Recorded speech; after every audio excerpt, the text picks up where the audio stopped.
important and necessary. The rates of elevated blood lead levels among children under 6 years of age in other parts of the city of Flint were 2 times that of the rest of Genesee County before the switch to Flint River water. The magnitude of this elevated rate remained roughly the same during the period after the switch. And regardless, it was our decision with the state epidemiologist, our lead toxicologist at the Department of Health and Human Services, that this implies that we want all of our public health efforts aimed at the full community of the city of Flint, and that we'll do all our work to educate and to provide as many resources as possible to protect the health of our children and adults, regardless of the source of lead. All of it should be prevented. There is no safe level of lead. That is all I have. Thanks, Dr. Wells. You heard from our state officials. We're very confident in the expertise that we have in our departments, but we can't do this by ourselves. It requires a collaboration. We need partners at the table. As you heard from Dan Wyand, we are working with the EPA, but we have to work with the city too as well and the county. And so here representing the city is Mayor Dan Wyand. Well, good afternoon, everyone. As you've heard, we're working around the clock on every level with so many partners to address the immediate public health concerns coming from the water and including lead in the community. I want to urge everyone to follow the guidance in the county's health declaration. Test, filter, and flush, and to take time to understand the facts of the lead problem we're facing. The information on elevated lead levels that we heard again this afternoon is highly disturbing and deserves our full attention and coordinated action. We're now all working on a common response plan, and you've heard that relief is on the way. I want to thank Governor Snyder and the state officials for coming to Flint this afternoon and taking these important steps. Right here in Flint, we've already started to provide a response to our most vulnerable families with the United Way, the County Health Department, the City of Flint, Community Development Block Grant Funds, and many supporters. Free faucet filters are available starting tomorrow at 10 a.m. at the University of Michigan Flint Recreation Center. Faucet filters the best immediate line of defense against lead in water because it catches what comes out as it travels through the service lines and your household plumbing. The first priority in the rapid response is to assist our pregnant women and families with children under 5. That was announced this morning. And the city will continue to be a partner in meeting the needs of all of our people, especially our most vulnerable families.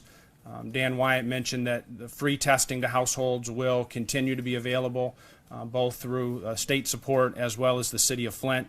And our water plant can be reached at 787-6537. That's available online. I'm sure you've seen that. The intermediate and long-term steps are also critical for reducing lead exposure and preventing childhood lead poisoning. Dr. Eden Wells gave us a sense of the statistics. I want to remind everyone that behind every one of those rates, there's a child that may be experiencing the negative effects of elevated blood lead levels and childhood lead poisoning. In 2012 and 2013, we had approximately 150 children under the age of 16 in the city of Flint tested with elevated blood lead levels. So this is a real challenge for our community, and it's been exacerbated with the situation with the water problems. Flint will work with the MDEQ and the EPA to optimize the corrosion control as quickly as possible. Land engineering is already under contract in the city. We'll be working with the additional technical assistance to get that in place as quickly as possible and as responsibly as necessary. Additional corrosion control will need to be in place regardless of the source, so getting this in place is a good investment, whether the city's on the Flint River, Detroit water, or the new Carrignandi source. The fact that corrosion control has been interrupted, or optimized corrosion control has been interrupted for a time, means that all needs to be reviewed. We're also keeping the option of Detroit on the table. The city administrator is charged with developing the proposal. We're in communication with DWSD officials, and I hope to have an update for you on that early next week. So far, the estimated cost would be about the $1.5 to $2 million per month, depending on the usage level. I think everyone's aware, based on the presentation to City Council on Wednesday night, that the city is not in a position to afford that cost.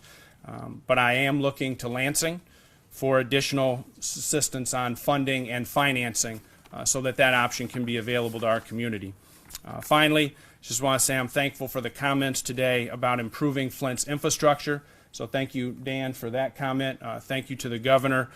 This is a critical need for us. We have a gap in our capital improvement plan that needs to be filled, and we need to begin replacing lead service lines in this community.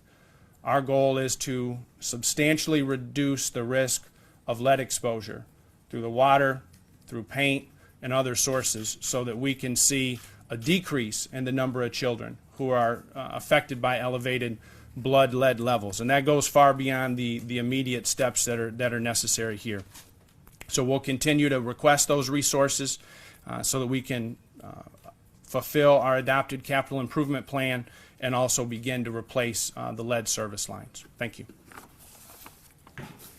Now we'll open up for questions, but the person who will guide us through that process is Brad Warfield, so look for his guidance for your questions. So Brad. All right, friends in the media, thank you for being here. I'll call on you. All we ask is nobody's talking over anybody else. Questions asked, questions answered. We'll move on. We got time for a few. So when I call on you, please tell us your name and who you're from and who your questions to, or if it's general. Drew Moore, NBC 25. On one hand, the science is saying that there isn't much of a problem here except for a few areas. So I guess we really just need to know, is the corrosivity of the water a problem or not? And are we doing a lot of these things as sort of as a Band-Aid? Why wouldn't it be easier to switch back to Detroit water? Take the first part of that. Let me take the first part of that. The part I'll take is corrosion control, the quality of water. So know this, we test the water coming out of the Flint system. We test it quarterly, and the last time we tested it was August 2015. And every time we've tested the water, since it switched over to Flint River, it was non-detect for lead.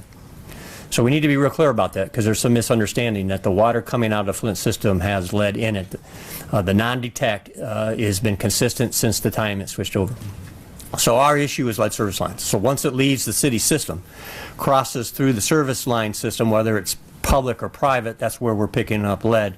And then there's the question of corrosion. And so know that when the city switched from Detroit Sewer and Water, now the Great Lakes Water Authority, that the city utilized corrosion controls. And so the protocols that the DEQ used was to test those and sample waters in the home. And when we sample the water coming out of the plant, we sample water in the home, and so water was sampled in the home. The first set of samples was completed in December 2014, and the second set completed in July 2015. So the lead copper rule provides for 2 consecutive 6-month tests to demonstrate whether or not you have an issue with corrosion. They have a standard of 5 parts per billion, and the second test did exceed that, 2 consecutive tests, and so on August 17th, working in conjunction with the EPA, we did indicate to the city they needed to put additional corrosion controls in place.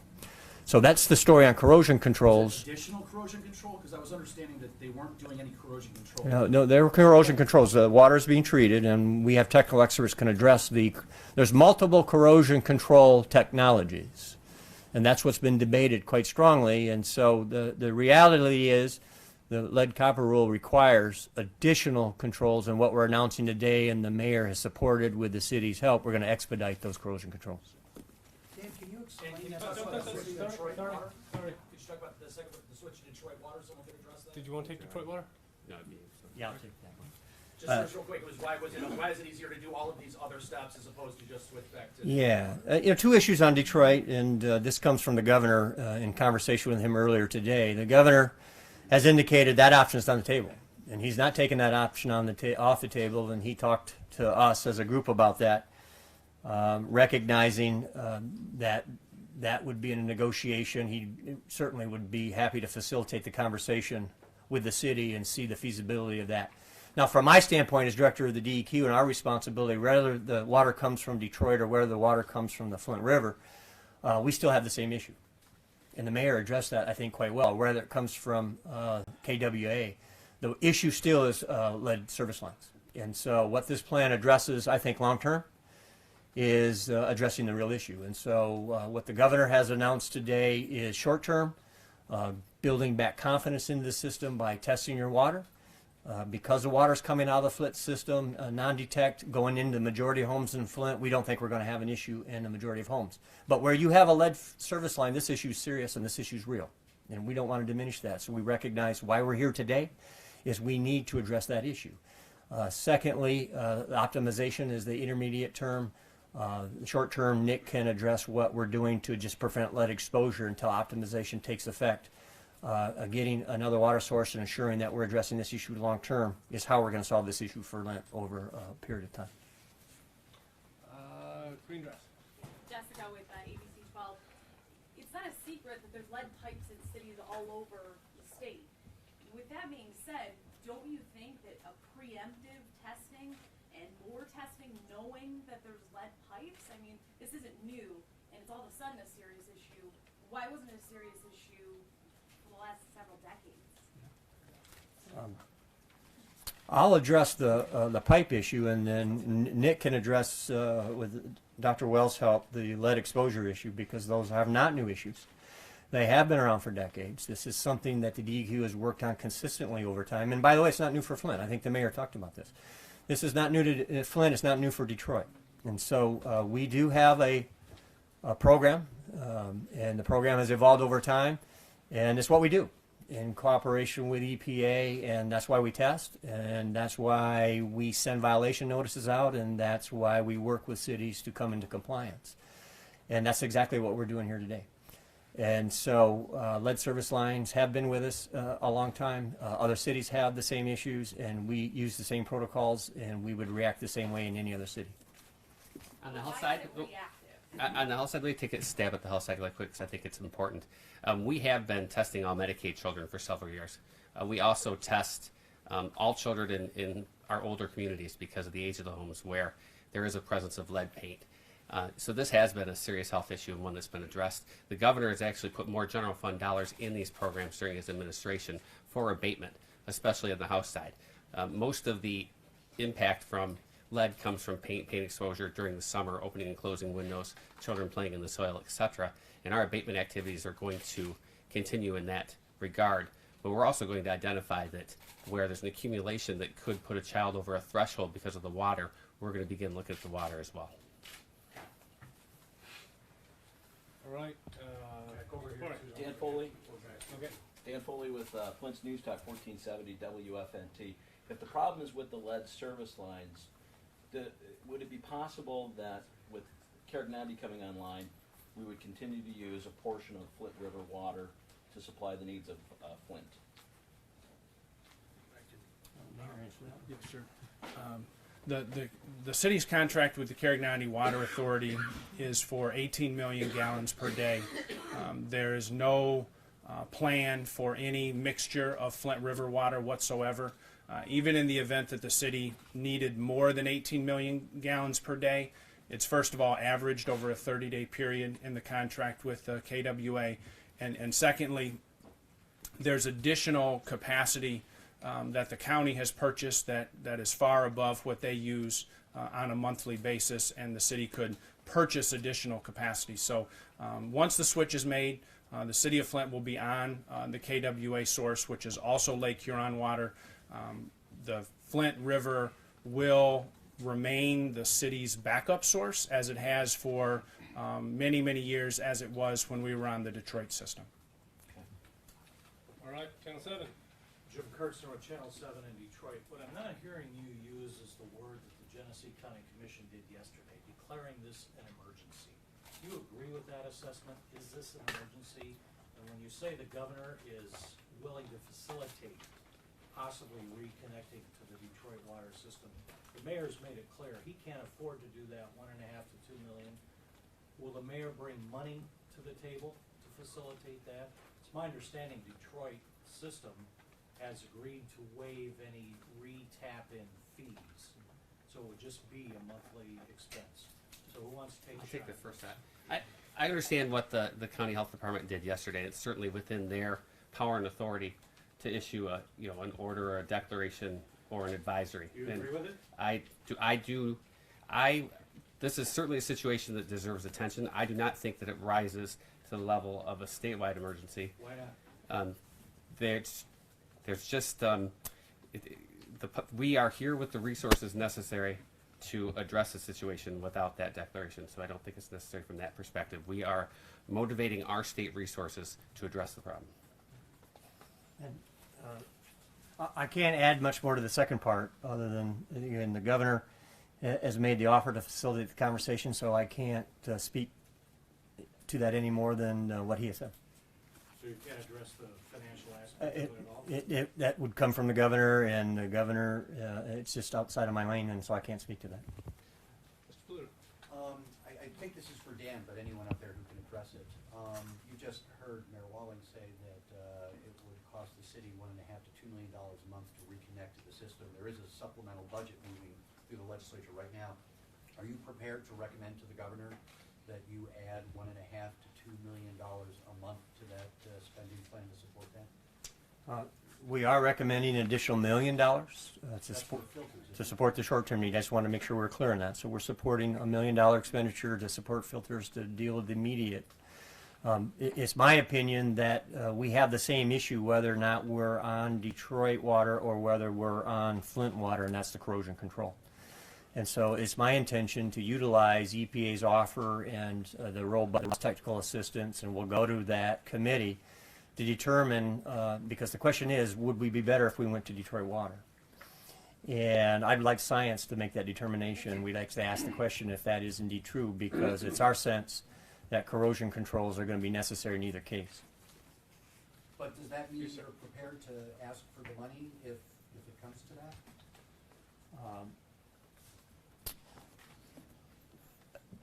If the Does the state owe the city that?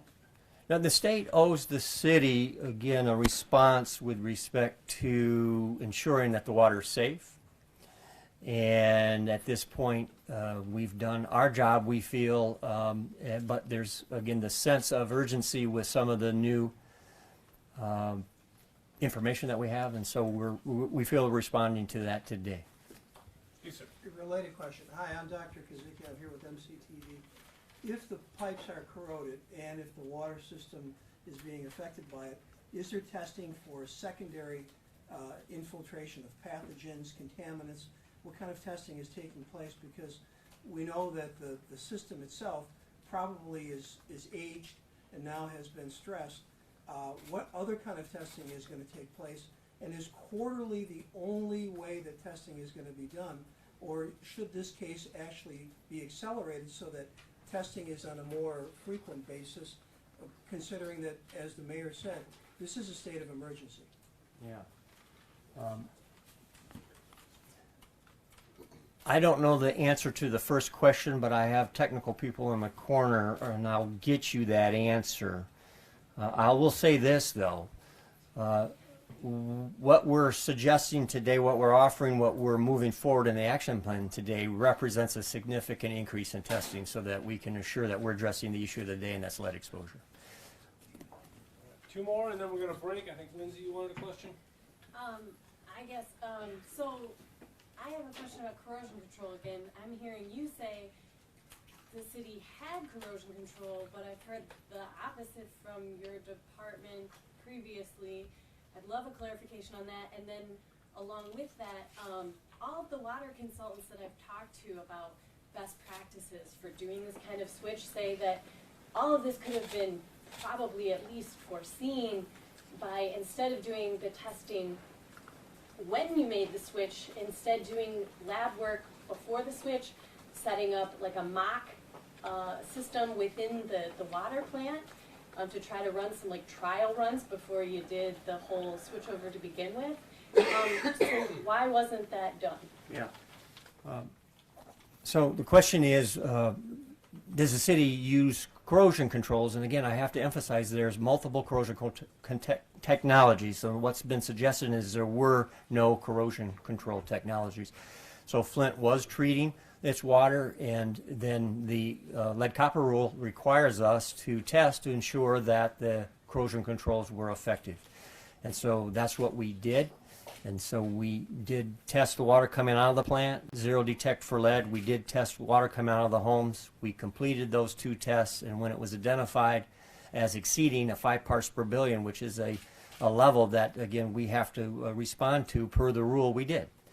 And so at this point, we have confidence that we can put additional corrosion controls in place and we can be effective. But in the event it's not, then we'll have to, again, take further steps. But that's the role of the department, and that's the protocol we use in all of our jurisdictions.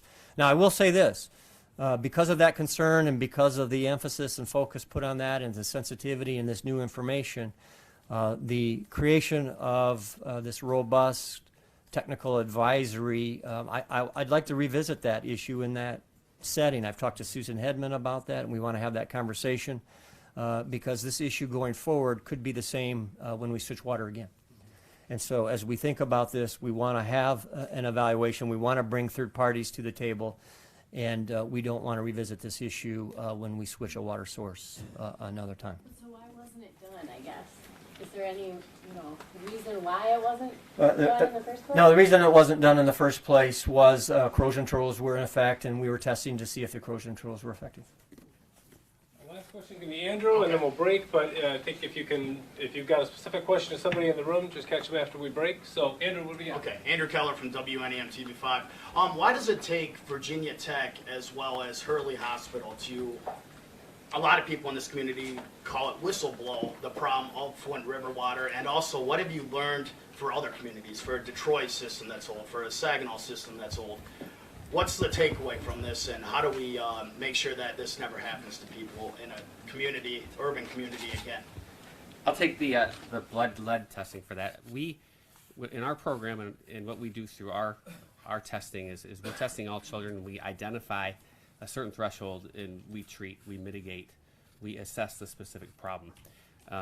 This is very specific to certain zip codes within the city of Flint, and as we were looking at our trend data, it certainly did not differentiate from the norms we would have expected from seasonal changes for the city as a whole. So that is, I'm very appreciative, and we have partnerships with many of our hospitals and providers and physicians. We have a health alert network where we all work together to identify pathogens, to identify health risks before they really exacerbate into a problem. And for me, this worked the way it should have worked, in the fact that something was brought to our attention, we scientifically verified it, we had an epidemiologist look at it, and now we're reacting to it. Thank you, everybody, very much. Appreciate you being here.